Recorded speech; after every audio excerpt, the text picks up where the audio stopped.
Go.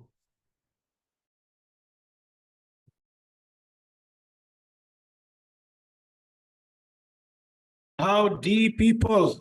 Welcome to one other session of Smartlead Office Hours. I see a lot of people joining.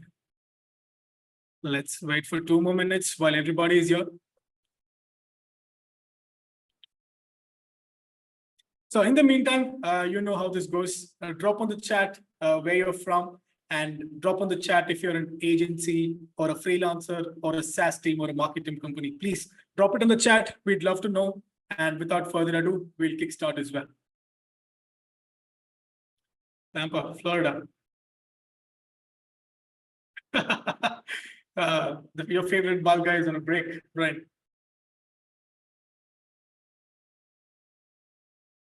Agency from Iraq, Spain, Washington State. Lovely. Or Jay or George, how do I pronounce it? From Mexico. Morning, Ben. How are you doing?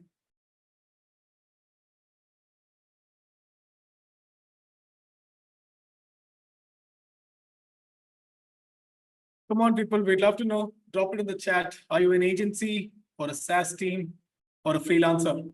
Come on.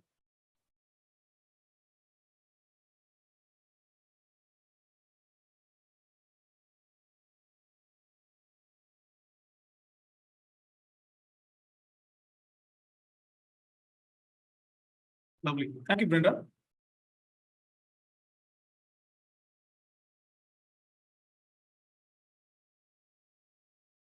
Julian from Colombia.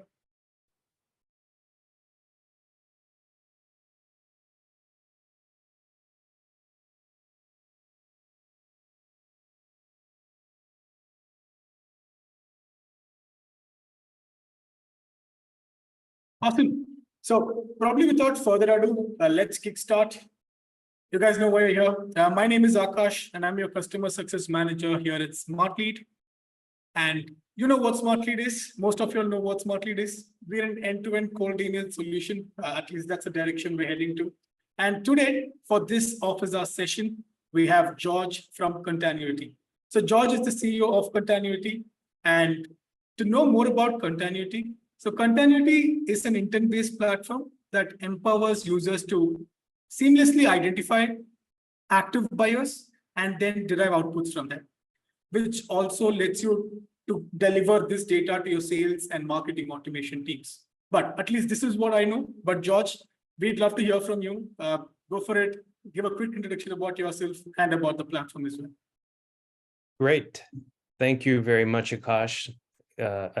It's great to be with the Smartlead community. I see it's pretty awesome how you guys are able to bring together people from all over the world. I see, from the United States, South America, the Middle East, Europe. So thanks for the opportunity and for creating a great community here where everyone can share ideas and collaborate.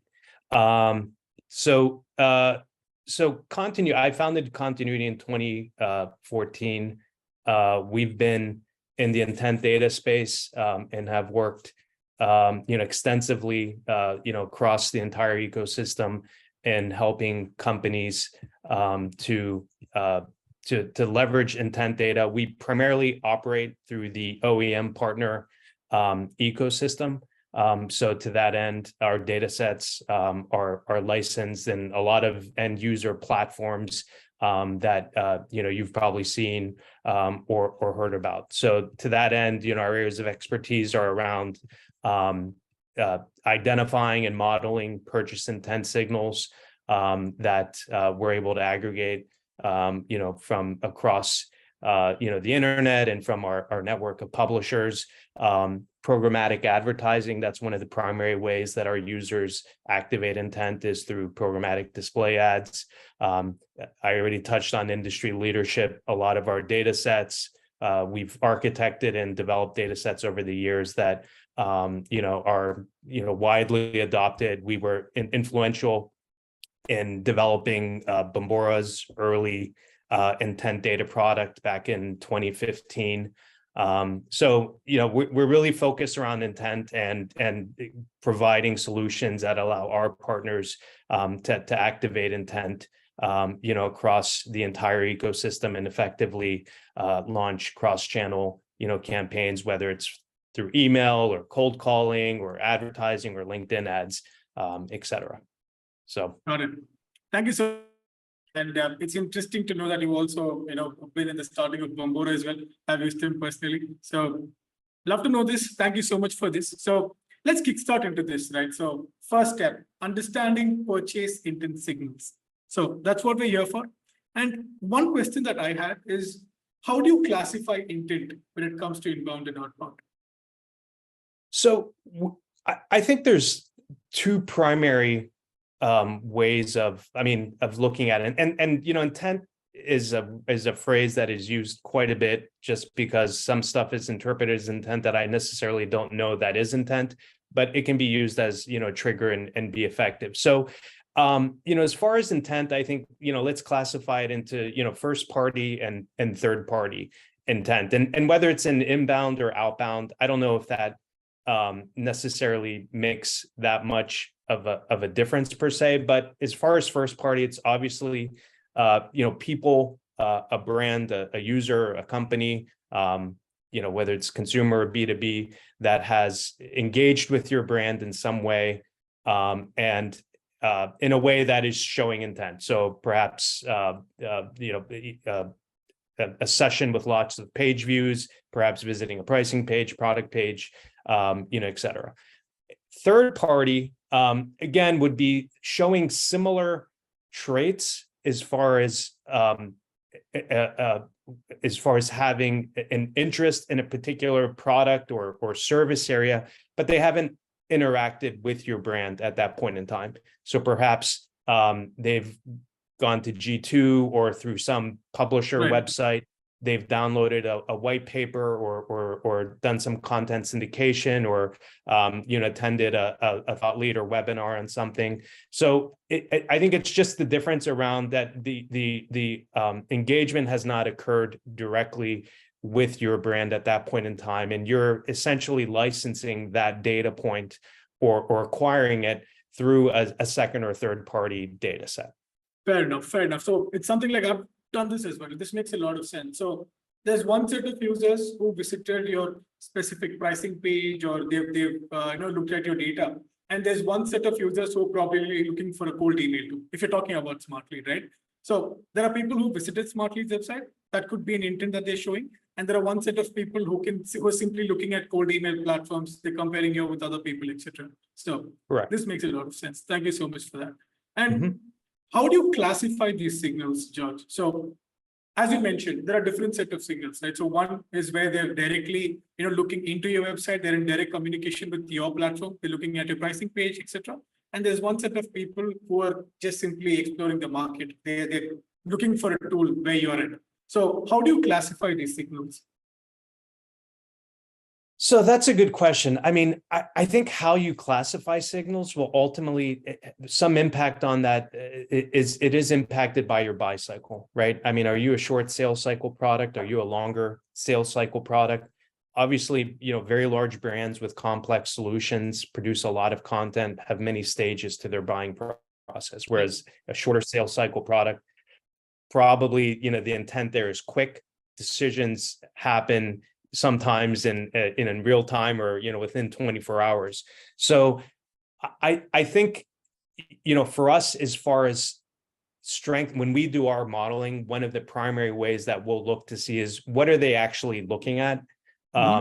Is it, are they just gathering information, or are they actually looking at, pricing product? Are they looking to solve a specific problem via, what you offer on your website at that point in time? So we do classify intent through our models as far as understanding page level content and seeing, is it more top of the funnel or is it bottom of the funnel, as far as, are they looking at specific brands or really digging into, solution and looking at the plans and pricing, et cetera. So a lot of that happens at the model level as far as, classifying content and deciding how soon is a purchase likely to occur, which obviously is going to be impacted by the type of solution that you're offering, and whether it's, something that's a very quick sale that isn't a very large buying committee versus a very complex solution that, will require a very large group and many stakeholders and, a large process around it. So it really can vary. And I think from use case to use case,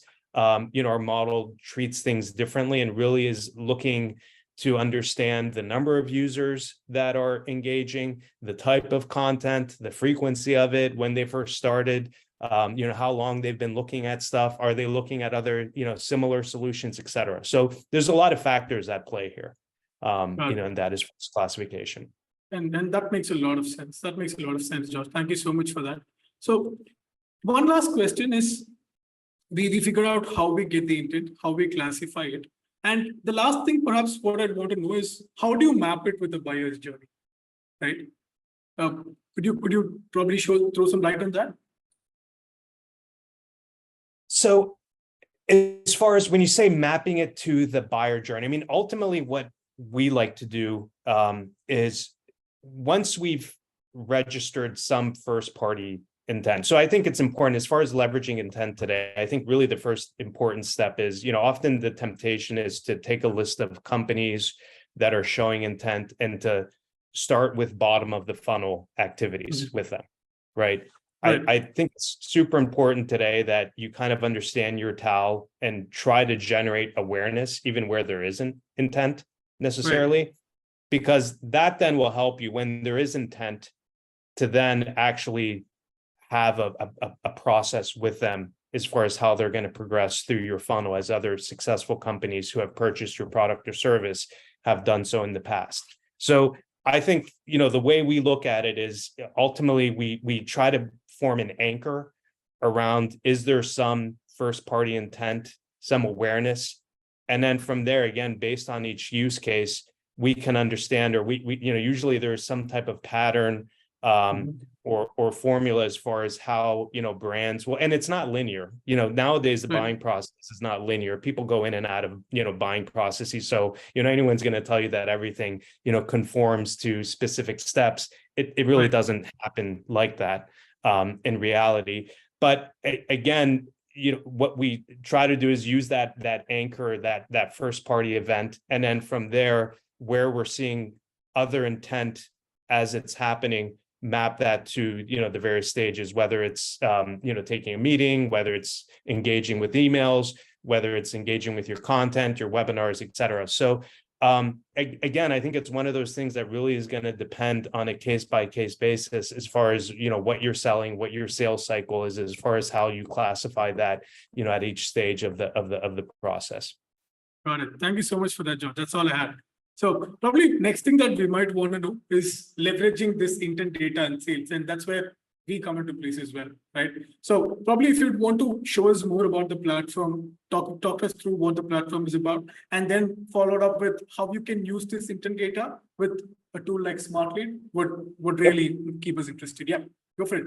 Yeah, so I think today what I'd like to do is hopefully give everyone a takeaway here.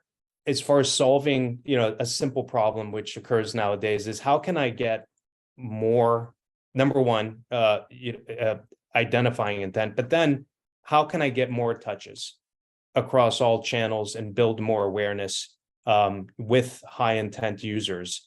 So without being annoying, without overusing any specific channel, right? Because everyone wants more touches, more opportunity to get their messaging in front of a prospect, but it's difficult nowadays, right? There's a lot of noise. So doing so at the right time and using the limited resources that are available in the most optimal way becomes extremely important. So today we just want to show a very simple workflow, how using our platform and a platform like Smartlead, you're able to do that effectively.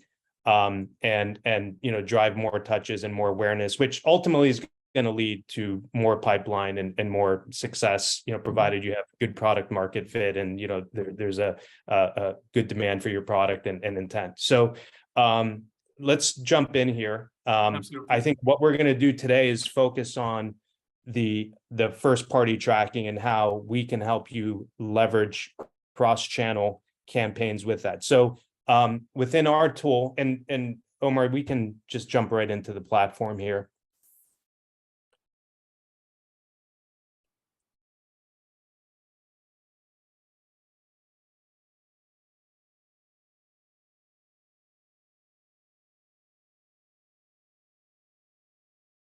Give them a second here. So within our so the workflow we'll show you here today now is is our first party module. And similar to other tools you've seen in the marketplace, but there's a big difference with our platform as far as what we do. We actually have it tied to being able to activate the data in different channels and actually develop audiences based on your first party data. So let's first show the first layer is, how do you actually see the data in our system and what that entails. So we have a pixel that is installed on a website. It's easily done so either through GTM or placed directly on a page. Can you go to the company insights view, Omar?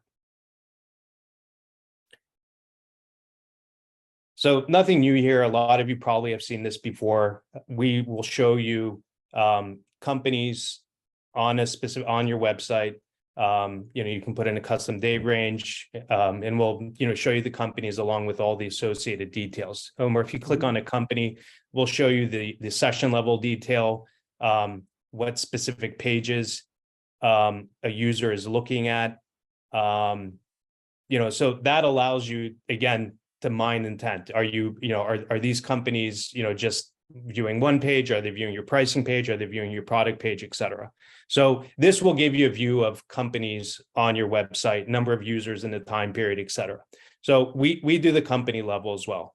Mm-hmm. Another departure from some other similar services or solutions is we also have a person level of identifying approach as far as identifying the data. So right. To that end, you can actually see the exact same view, albeit through the lens of the people visiting your website.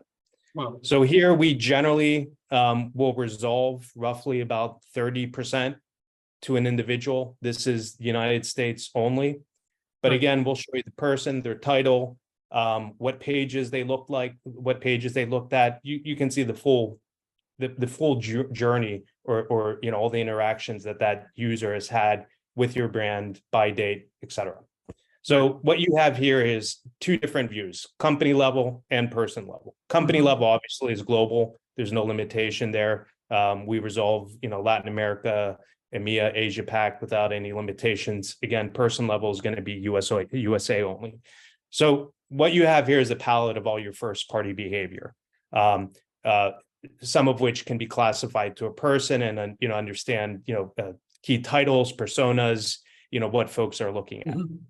Now, where things get different here in our platform, because at our core we're an intent and display programmatic house, is we allow users to take these audiences and to take this data and to actually develop audiences. So you'll notice here, and we'll do one on the person level. Now you can develop either company or person level audiences. If you just run a filter here, what you're actually able to do is build an audience based on either ICP, persona, or intent criteria. So for example, if you're selling to IT security and you're selling to IT managers and you want to create a segment of users that are in financial services, that are IT manager and above, you can use this to create an audience from that. And our audiences can be set up either as a one-time audience or a reoccurring audience. And what this will do is it will automatically start building segments compiled of the users or the companies that you've selected based on the ICP criteria. And these audiences will automatically update in our system as new data, as new users are coming to your website. These audiences will automatically update. Now, once you have these audiences created, then this is where things can get fun. So we have a number of integrations in our system. You can then take these audiences and automatically onboard them two different platforms. So let's say for this use case, Omar, if we go to the integration screen, you'll notice we have integrations with LinkedIn, with our display ecosystem. I think we have HeyReach here and Smartlead. So what you're able to do is take that audience and you can move it into any of these systems here, which you show supported. We have webhooks into a number of other platforms and destinations where you're able to move data. So in the case of Smartlead, you can take that IT Manager Plus audience that is building on a daily basis and automatically put them into a sequence that you've pre-built. At the same time, we can take that audience and we can put it into a quick launch display campaign so that the exact same people that are receiving your Smartlead emails are also seeing display campaigns. Right. And because you know the segments and you know either the specific individual, and we can either go one-to-one or have a number of users because of how we've built our system and the level of control around audience creation, these segments can be, it can just be one person if that's what you want. As far as targeting a specific message to an individual, obviously keeping it compliant. We don't believe it's correct to call out their name or do anything overly creepy per se. However, you're able to perhaps customize messaging based on the function that they're in, or perhaps their industry, or perhaps a problem that you think you're trying to solve. So within our system, then we have a quick launch campaign, and very easily, without complicated DSP setup or having to go to Google Ads, you actually take that audience that you're delivering ads to in Smartlead, delivering emails to in Smartlead, and you're able to build a quick launch campaign in our system. You can decide how long you want it to run for. You can decide how many impressions you want that user or users to see per day. And this will instantly start delivering media to that user everywhere where they are in the web, wherever we have partnerships as far as being able to display ads for the time period that you define, based on whatever you think is appropriate, and you have control over starting and stopping these. If a user converts eventually and you want to stop a campaign, we have a lot of controls around how to really manage the level of granularity and how you control these campaigns. So with a simple workflow here, which takes a data setup, perhaps, as far as, once you've, installed the pixel, built an audience that's building, you can instantly start both emailing them and showing these users very specific targeted ads based on their intent and based on whatever persona criteria that about them. So this is a big difference from other first-party data management platforms in that it actually gives you a seamless way to be able to activate the data and go beyond, just email, to being able to get additional touches via, display advertising. You can sync the data with LinkedIn. Now with LinkedIn, you obviously have to meet a minimum audience size to be able to action the data. So that would be a better solution for companies with a lot of traffic. But again, that's a channel where that can be moved to. Now, within our tool, we also have a creative builder, and we have an example of, the types of ads that you're able to do. You can actually, build ads within the platform itself. And so, Omar, can you show an example of some of the ads in the personalization? Yeah, just a second. And this will, give you an idea. I mean, you probably see a lot of users will often see, well, what do these ads look like? So, these are, one on the left is, an example that we do with a client, Freshworks. But you'll see on the right, you can do ads with lots of white space to customize creatives and images. Where, if you have specific messaging in your Smartlead campaigns, along a certain line, theme or solving a problem, you can customize the copy, and put, again, in a compliant way, messaging that is very customized, that is matching what you're doing in your other channels. And again, the idea here being is that you're targeting your ads to specific groups or Yeah. individuals, and you have a level of customization and control that is otherwise not possible if you're just doing regular retargeting. Because with regular retargeting, you can just retarget based on users who have visited a certain page or some tag event that is fired. Here, you actually have account level, person level control over how you're or who is seeing your ads. What that allows you to do is to really focus your budget on where the intent is, and ensuring that you're getting as many touches and awareness as possible with specific segments, where of course we're able to mine and identify either those companies or individuals. So once your ads are running, the other cool thing here within our system is the reporting, which, you know, again, standard retargeting, you're just going to get how the campaign is doing, total number of impressions, clicks, etc. We actually will provide, along with that, you know, which each account. So, and we show this at the account level, not the person level. So if you have a person level segment, we obviously will know the company that they're at. So the report is done from a PII perspective at the company level, but you actually will see the number of impressions that you've been able to deliver to each company, and you'll be able to see the clicks. And if you integrate your CRM to our system, we actually have an attribution system to show the opportunities created from accounts and won lost accounts. So we have a built-in attribution system as well, you know, which actually allows you to go and to, you know, see the ROI as far as, you know, the efficacy of these campaigns. But where the power in this is that if you're able to see, you know, not everyone is necessarily going to be clicking on your ads, but where it becomes interesting is you're actually able to see, though, the activity at each account. How many touches am I getting? Fair enough. What days are they occurring?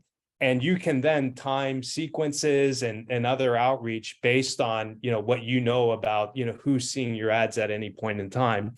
You know, and all else equal, if you're sending your emails or calling or doing other downstream activities and timing it in conjunction with when you know there's been activity on the display side, you're going to get better ROI. You're going to get better engagement where you have other coordinated activities that are occurring in parallel here. Right, and this is what my next question was about, and you've answered it as well. So how do you align this intent data between sales and marketing efforts? And it's as simple as that, right? There's a campaign where you're reaching out to them, the sales efforts are happening, and then you're retargeting those same people through ads where the marketing effort comes to place. So thank you so much for that, George. Do you have anything else to add? Because this was pretty much my question, and you answered my last question along this as well. So if there's nothing else, we can open the floor for questions. So if anybody has any questions, they can raise their hands and go for it. So do you have anything let's else, jump George? into questions. Awesome. So people, if you have any questions, you know the drill. Please raise your hand, unmute yourself, and I'll spotlight you.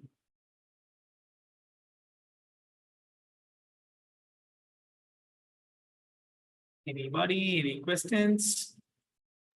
Akash, I think we've got some questions on the Chat, right, chat. right. So yeah, I'll start addressing that. So Richard, so George, we have a question from Richard. Can I send ads when emails were opened on Smartlead? So rather than, you know, randomly targeting them, adding them to a campaign and then targeting them, can he do it only when they open the emails based on engagement? So just based on, so if anyone, when we're done here today, anyone can hit me up. And if we want to, we can talk about solutions around if you're running cold, how you can leverage programmatic where there isn't engagement, right? Because I think that would be, if it's just based on an email open, in theory, we wouldn't build an audience based on that. However, there are ways that we can align audience creation with your email lists where we haven't had a page view yet to be able to purchase that. So there are options around that. The workflow I showed you today is not tailored to that, but we do obviously have the ability to do that. But that would be based, I would call that more of a cold campaign, just because at that point, the engagement has only happened on an email open. There hasn't been a click and we haven't officially generated a website visit, whether it's, you know, to a landing page asset or, you know, to the main website. So it is possible, not with the workflow that I showed you right now. Got it. So we have one other question from Sean. So he wants more insights on person level versus company level data. So do you get the employee at the company, which is question number one? And the second question, or just, it's the same question. So do you get the employee at the company or just personal contact info of the person? So so company and person level feeds are they're connected, but they're different. At the person level is specifically the individual who generated the event. So it's not an inferred, maybe it's this person. It is actually the individual. To that end, if you're moving data into Smartlead, we give a full profile. I don't know if that's the question. You get email address, title, whatever persona information we have on the individual. At the company level will include visits where the person level, where we have a person, but we're at that point just showing it at the higher level hierarchy of a company. So if we know, let's say you visited our website, in the company feed, it will show up as Smartlead, if that makes sense. Now we mark in the feed, I don't know if you noticed that, but on the company feed, we actually show the profiles where there's an individual. You can actually see, and filter on, hey, these are the companies where we've resolved a person. So, and in an upcoming, I think it's ready now. We'll probably push it here in the next week or two. On the company level feed, we'll have the ability to build an audience. So that now that these wouldn't necessarily be the individuals on the website generating the activity, but you can come in and let's say we know there was someone from Smartlead, you can go to our database and build a list of users from Smartlead and put them into a sequence, if that makes sense. Fair enough. Fair enough. So, and I hope that answers your question, Sean. So again, Bain wanted your email address, Sean. So if you could drop your email address. Yeah, I'll drop my email. If anyone has questions after today, just drop me an email. Awesome. So team, any other questions? You can again raise your hands or you can drop it on the chat. I'll ask them for you. So someone asked about, I thought the company was Continuity, or was so I think so we market under two brands, under IntentStream and Continuity. So a lot of our display stuff is under the IntentStream brand. Continuity was the original company name, that we formed back in 2014. But you'll see us listed under both. I think our LinkedIn goes to the IntentStream, website. Right, that's good to know. So I think what actually happened is Bain asked for an email and Sean dropped his email address. So he was wondering, that's salesprofit.io. So he was wondering if it's the same company. But this is the email, Bain. George has dropped it for you. But team, again, if you have any questions, you can raise your hand or drop it in the chat, or else we'll call it a day. And as George mentioned, you can hit him up with ideas. And I really appreciate you guys for taking your time today. We'll meet you on the next session of Office Hours if there are no more questions. Awesome. Yep. So, George, anything else you'd like to add? And I think someone asked, can this work for a business owner looking to add to their employee benefits? I didn't want to let that. I'm not sure if that individual wants to clarify what they mean by that. I'm not. Sure. Sure. It's Lyle. I think it's Lyle. I'm not sure. Let me see if Lyle's there on the call. Yeah, she's here. She or he is here. So Lyle, if you can hear us, you can unmute yourself and go for your question, or you can also, And one other thing, Akash, is that so for anyone who's I know there's a lot of Smartlead agencies that manage email on behalf of the client. So we have a agency level access as well, which makes it very easy you can actually manage multiple pixels from a single view and manage campaigns from a single login, and then you can give client access to specific users at the company. So for anyone that's an agency, we have a solution around making it very easy to be able to manage multiple pixels and campaigns across multiple customers. So anyone who's interested, happy to chat, and we can discuss how that works. Got it. So just to understand better, so you have something like a client access where they can manage all this for each of the clients, right? Correct. Yep. They can And on have, top of- they can create an agency view See, where view? they see Yeah. all of the pixels that Which- they've deployed. So if you have 100 advertisers that you're working with, you Mhm. can deploy a pixel and see all of them from a single view. You don't have to view. manage multiple logins. And then Right, on a per advertiser basis, you can give users their access access, yeah, fair just enough, to fair see the enough. reporting results, whatever you decide to show them. So, Right. and then, to that end, a lot of the power of this data, Akash, is for it to be in Salesforce and HubSpot, have bi-directional syncs there where Syncs, you can yep. send alerts and, do a lot of different stuff to really truly make it multi-channel then as far as, then being able to communicate and move data into, the different systems of record. Absolutely. That's interesting. That's interesting, George. Thank you for that. And agencies, I hope you're hearing this. Awesome. So I hope there are no more questions. George, is there anything else you'd like to add before we end the session? No, that's it. I just want to thank you guys for taking the time today and for all the users in the community today. And if anyone has any questions, please feel free to reach out. Absolutely. Thank you so much for your time, George. And thank you so much for the rest of the people as well.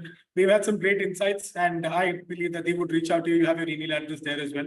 So thank you so much once again. It was a great session. So team, we'll see you on the next one. Until then, ciao. Take care. Bye-bye. Bye-bye. Goodbye.